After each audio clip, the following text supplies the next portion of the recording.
आप अपने परिवार के सदस्यों को ऊर्जा प्रदान करने के लिए आप खाना बनाती हैं, अच्छा खाना बनाती हैं जिससे ऊर्जावान रहें, दिन भर काम करें। अगर मैं कहूँ कि उसमें मैं थोड़ा सा उसमें उस खाने में जहर मिलाना चाहता हूँ या आप वहीं मिला करके बनाएं तो कितने लोग बनाएंगे।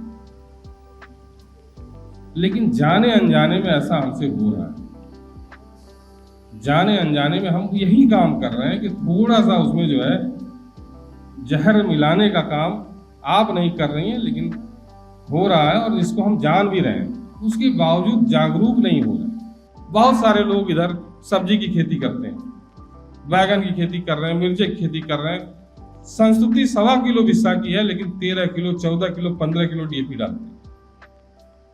आप 13 किलो नहीं साहब, आप एक बिस्से में 13 कुंटल डीएपी डालोगे, एक समय ऐसा आएगा कि कुछ भी पैदा नहीं ले पाओगे।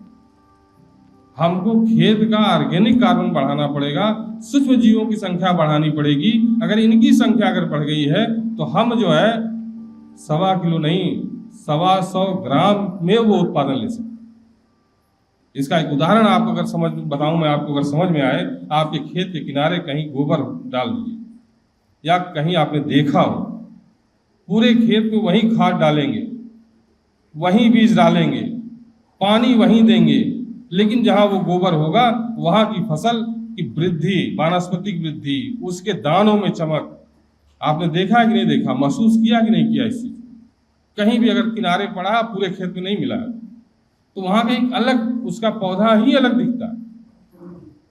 बहुत सारा, ये तो आपको पोषक तत्वों का बता रहा हूं। ऑर्गेनिक कार्बन है, ऑर्गेनिक कार्बन बिल्कुल जैसे आपके शरीर में खून का काम।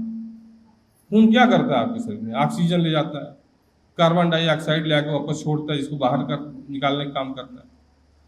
आपकी मिट्टी में अगर ऑर्गेनिक कार्बन है तो वह जो है कि हवा का संचार, अभी साहब केचुआ की बात कर रहे थे, ऑर्गेनिक कार्बन है तो केचुआ अपने आप हो जाएगा। हवा का संचार ऑर्गेनिक कार्बन, अगर रिच मिट्टी है तो उसमें अपने आप होता है, उसका एक स्ट्रक्चर होता है, स्ट्रक्चर अच्छा होता है। अभी हम रासायनिक उर्वरकों के ज्यादा प्रयोग से और इस स्थिति में आ गए हैं कि हमारे स्ट्रक्चर भी थोड़े से परिवर्तित हो गए हैं, कड़ी हो गई है मिट्टी।